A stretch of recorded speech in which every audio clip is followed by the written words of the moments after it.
Bonjour, Stéphane Bélanger du Théâtre du Mauvais Garçon. Je vous souhaite la bienvenue au dernier volet du défi de conte. Défi que j'ai lancé encore une fois la semaine dernière. Inviter les gens à donner des mots, ce qui a donné une récolte de 100 mots, ce qui me donne 4 histoires. Vous allez voir aujourd'hui le dernier volet qui s'appelle Irma. Tout ça va être dans la programmation à venir du Théâtre du Mauvais Garçon, programmation qui va être lancée le 1er juin. Au niveau des défis du conte, il va probablement y en avoir 3 ou 4 par année. Donc, on est en train de voir là, ce qu'on peut faire avec ça. Rapidement, je vous donne la liste des mots pour le volet d'aujourd'hui. Donc, on avait irréligion, Irma Levasseur, pactole, mégalithe, bande dessinée, étreinte, vin rouge, authenticité, avenir, entorse, herpestidé, Jacques Falardeau, arc-en-ciel, tronc d'arbre, devoir, forêt, édredon, orteil, puceron, étoile, pancréas, borborigme, boys band, lampion et chokeslam. Donc, on va voir ce que ça donne.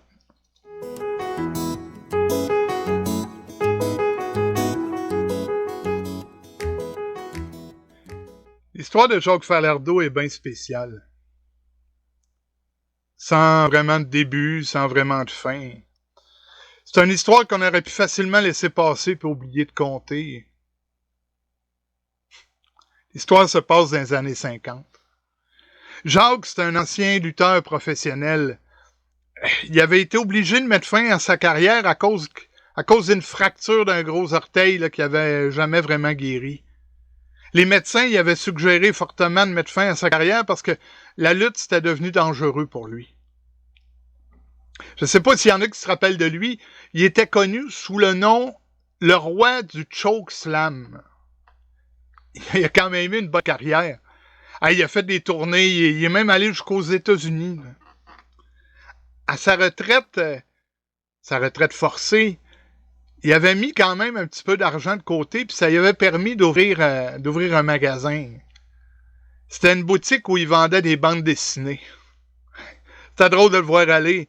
Lui, le grand méchant de la lutte, au milieu d'un paquet d'enfants qui couraient partout pour voir les héros des bandes dessinées que Jacques vendait. C'est sûr que ça l'a pas mis riche, cette petite boutique-là. C'était loin d'être le pactole, mais ça y avait quand même permis de vivre décemment.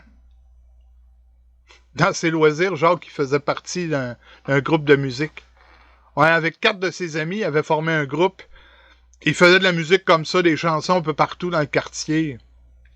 C'était bien à mode dans ces années-là que les groupes se réunissent, tout le monde, les amis se réunissent ensemble pour faire des groupes. C'est un peu l'équivalent des boys bands d'aujourd'hui. T'sais.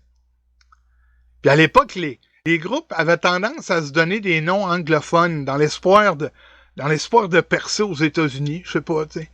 Eux autres, ils avaient décidé de s'appeler les Sweet Chin Music. C'est ça le nom qu'ils avaient choisi pour faire la promotion de leurs chansons. Là où je dis chansons, on s'entend. Dans le cas, c'était pas mal plus des borborigmes que d'autres choses. Mais l'important, c'est que là-dedans, Jacques, il avait sa petite vie, sa petite routine, puis il était heureux. Pour la première fois de sa vie, il pouvait dire qu'il était heureux. La vie de Jacques se poursuivait comme ça, tranquillement. Entre sa boutique, son petit logement, le gymnase où il avait gardé des contacts avec des anciens partenaires de lutte, puis son groupe de musique, puis surtout son restaurant préféré. Son restaurant préféré, le snack, c'est là qu'il allait se réfugier 2-3 fois par semaine pour prendre des cafés. Par un bel après-midi, Jacques était à sa table préférée, puis il était en train de faire des mots croisés. La serveuse, elle y amène son café, puis Jacques, il demande, il dit « Famille des mangoustes en dilette, puis ça commence par H. T'as-tu quelque chose? » La serveuse, elle le regarde, puis elle dit oh, « Écoute bien, Jacques, là, moi, personnellement, j'aime bien mieux les mots mystères. T'as pas besoin de te creuser la tête autant, puis t'as juste à les trouver où est-ce qu'ils sont sur la grille. » Tout d'un coup, ils entendent de la table voisine « herpestidé ». Il se demandait bien qu'est-ce qu'il venait d'entendre là. Il se retourne. Il y avait une vieille femme qui était là, tout magané, on aurait tout sale, on aurait quasiment dit que c'était une itinérante. Elle y répète, herpestidée. La serveuse, elle choque. Elle dit, Irma, je t'ai déjà dit de ne pas déranger la clientèle. C'est pas la première fois que je te le dis. Irma, elle se défend, elle dit, je dérange personne, je veux juste l'aider. Il cherche famille des mangoustes en 10 lettres qui commence par H. Je lui ai donné la bonne réponse. Et là, la serveuse se choque, toi. Elle dit, ça va faire, Irma, là. Tu plies bagage, puis tu sors du restaurant tout de suite, tu reviendras quand tu seras calmé. Jacques était un peu surpris de la réponse, puis de l'attitude de la serveuse. Il a dit, non, non, c'est correct. C'est correct, elle ne me dérange pas, même que je vais y payer un autre café, si elle en veut un, bien sûr. Fait que Irma, il fait signe que oui, tu sais. La serveuse, elle s'approche de Jacques, puis elle murmure à l'oreille, tu devrais pas l'encourager. C'est une vieille folle là, qui habite dans le coin et qui fait croire à tout le monde qu'elle a été médecin dans son jeune temps. Et Irma a entendu ça. Elle s'est choquée, toi. Elle arrive, elle dit, je suis pas folle. Mon nom, c'est Irma. Irma Levasseur, puis c'est vrai que j'ai été médecin.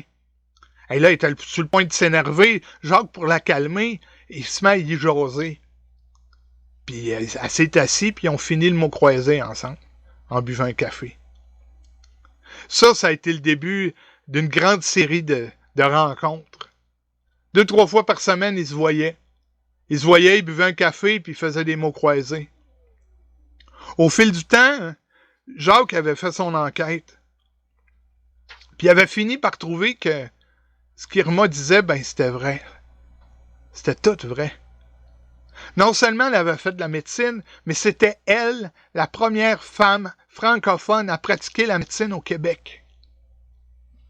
Jacques, il avait vraiment jamais douté de l'authenticité de ce qu'elle disait. Mais là, vu qu'il y avait la confirmation de l'affaire, c'était une autre histoire.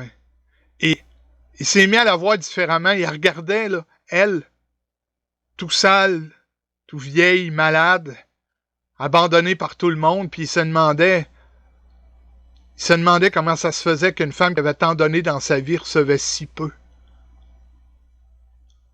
C'est là qu'il a pris une grande décision. Il a décidé que il allait s'occuper d'Irma. Il allait apprendre sous son aile. Fait que les semaines ont continué comme ça, au rythme des cafés puis des mots croisés. Mais il y a un matin, Irma n'est pas venue au restaurant. Elle s'est pas présentée au rendez-vous.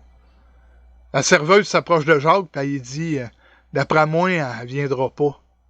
J'ai entendu dire qu'il allait l'enfermer. » Et ça n'a pas pris 2 secondes. Jacques est parti en flèche en direction du logement d'Irma. Aussitôt qu'il est arrivé, il a vu 2 représentants des autorités sanitaires en train de mettre Irma dans une camionnette. Il a eu beau les supplier, leur dire de ne pas faire ça, qu'il allait s'en occuper, lui. Ils ont dit que c'était leur devoir, puis que dans le fond, ils faisaient ça pour le bien d'Irma. Une fois que les représentants des autorités sanitaires ont été partis, Jacques est resté tout seul. Il ne savait pas quoi faire. Il était complètement désemparé. Il est rentré dans le logement d'Irma, puis ce qu'il a vu là, ça y a brisé le cœur. Le logement d'Irma était sale, insalubre. C'était probablement infesté de pucerons. Il a regardé dans un coin, puis il y avait un vieux lit qui était là, puis il y avait un vieil édredon qui était dessus, ça y servait de couverture. Il a décidé de prendre ça, ce vieil édredon-là, de le jeter, puis d'y en acheter un neuf. En se disant que quand elle allait revenir, ben, Irma allait être contente. Seulement, le retour d'Irma s'est fait attendre. Jacques a su qu'elle avait été internée à l'hôpital Saint-Michel-Archange. À tous les jours, il s'est présenté aux gardiens en leur demandant de pouvoir aller voir Irma, voir comment qu'elle allait. Puis comme il n'était pas de la famille, les gardiens n'ont jamais voulu faire un entorse au règlement. Jacques, dans sa débrouillardise, il avait réussi à trouver où est-ce qu'était la chambre d'Irma. Fait que le soir, en cachette, il grimpait jusqu'à sa fenêtre, puis il dessinait des arcs-en-ciel en lui disant de ne pas s'inquiéter que ça allait bien aller, qu'il était là. Ça a duré longtemps comme ça.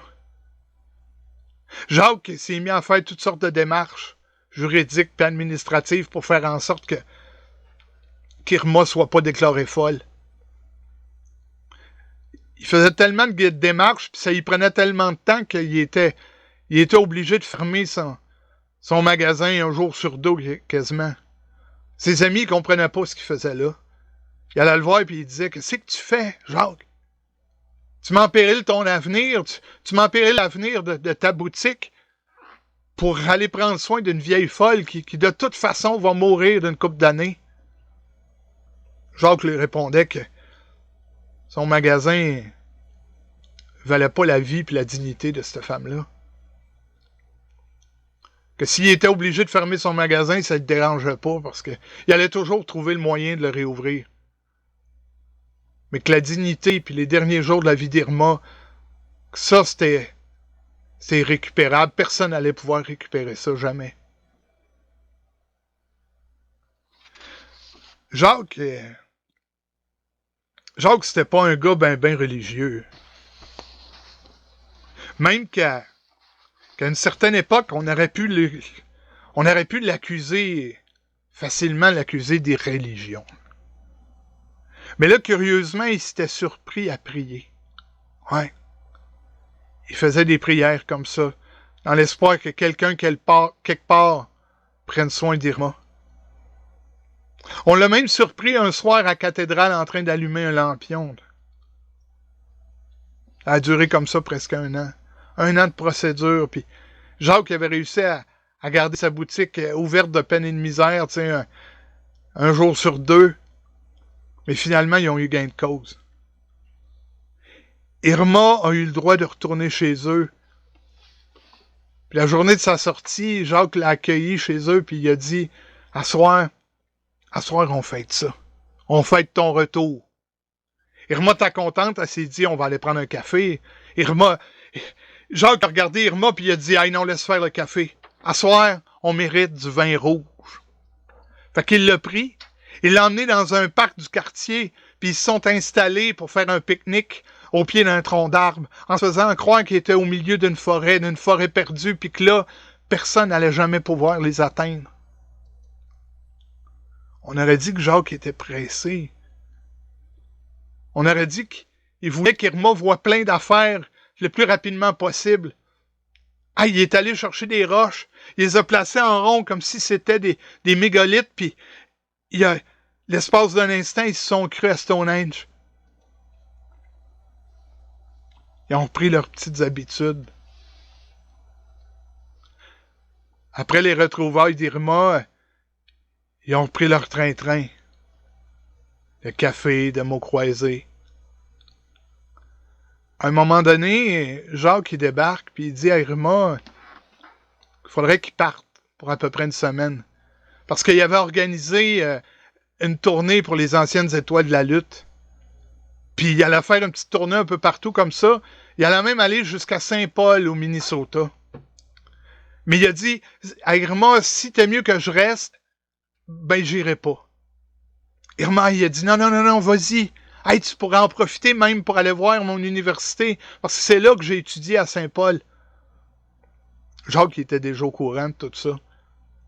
Même que c'était probablement la raison principale pourquoi il avait envie d'y aller. Fait que la journée du départ, Jacques il s'en va voir Irma, puis il tombe dans les bras. C'était la première fois.